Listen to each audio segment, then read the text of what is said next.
Hey guys, Matt here, and we have been treated to a new plastic type from Prodigy that has been really popular in the second half of this year. And I actually got two players pack discs that you might have seen me throw one of these, or I can't remember if I threw both of them, but during my players pack only video recently. And that the disc we're going to talk about is the M4. I've got one in the 500 Spectrum plastic here, and that'll be like my normal, stock run disc, and then the new Reblend plastic. So these are both M4s, both made by Prodigy this year, and if I must say, they are both quite attractive. That's a beautiful swirl there with the Haywood Valley stamp. You got a cute little alien here with the little speckledy Reblend. If you take a look at them, the main difference in the hand and look is the PLH is ever so slightly lower on the reblend, and it's kind of domey. The Spectrum and the 500 Spectrum here is pretty flat on top after the shoulder, and this one's got a little bit of a pop top. So I took them out to a couple different courses and to the field to just test these guys out. I'm not an M4 thrower, but it is the most popular mid from the Prodigy line. So I've never really thrown them before. I kind of know what they're supposed to do, but let's check them out and see what we think. Start out with a couple shots in the open field. I'm going to start with a hyzer on this one. It's a little bit of a blustery, windy day with some rain. The 500 one goes out there nice and straight on the hyzer, nice mild fade, very usable shot. Trying something very similar with the reblend. It starts hooking up a little bit earlier, but pushes kind of on the fading straight line the whole time, so they almost end up in the same spot. Hitting this one a little bit flatter, it turns a pretty good bit, but has a little bit of late fade to flatten out. That's more what I expected from an M4.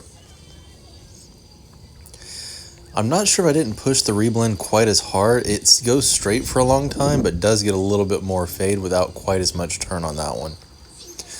This is at Sea Isle Park in Memphis, kind of powering them down for a 211-foot shot.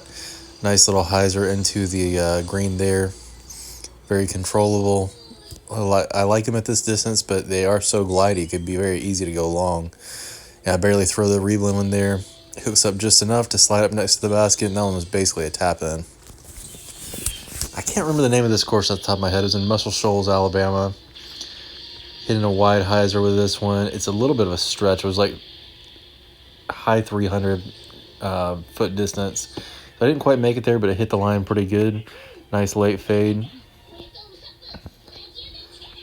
Trying a similar shot with a reblend. And I don't know if you can pick up that flight. It seems to want to turn earlier, but starts the fading process earlier most of the time. This one with the 500 goes right next to the basket, basically perfect. And with the reblend, I'm not quite sure what happened here. Maybe a little bit of grip lock, but it turned over and never had any intention of coming back. This is about a 340-foot shot, buzzed the basket, and just kept going. If you hit these guys flat, they've got some distance to them.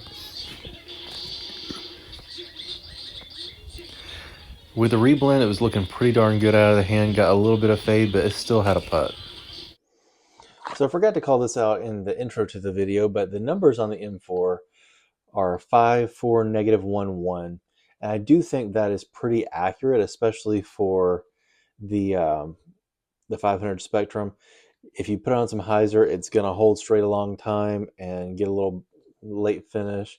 With the reblend, the main difference I saw with this one is it is very glidey and you can make it turn, but it's got some bite to it. I think overall, I had better luck controlling this one, but and they're similarly torque resistant. This one I had a slightly hard time dialing in because of the combination of the late fade and the glidiness. This one's almost like a negative 1.5, 2. It would turn more in certain conditions, but it always faded a little bit harder. I think for certain players, this is going to do really well. Once it beats in, it's probably going to be a great like smash straight or turnover mid. But if I had to pick one for my style of play, I think I could slot this in my iguana type slot. If you're not familiar with that, it's a reptilian mid range, very similar to like an overstable comet or a beat in rock. But if you like a beadless mid, it's got a nice profile, feels very good. You can get a lot of those buzz type flights out of these guys, and I was pretty impressed, honestly. And the reblend story with the recycled plastic in there is very cool, and it actually is maybe a little more grippy. I could see myself wanting to use a plastic like this in the wintertime, especially. But all the reblend discs I've seen are a little more domey. I've got this one and a D1, and then my buddy has some A3s that are quite overstable for an A3, but they are not flat. So if you like that in a disc, you like to backhand them with some glide and get some dome, that's going to be very nice for you. And overall, good job, Prodigy, for coming out with a cool eco-friendly blend that actually is going to work well for a lot of people. Thanks for watching. See you in the next one.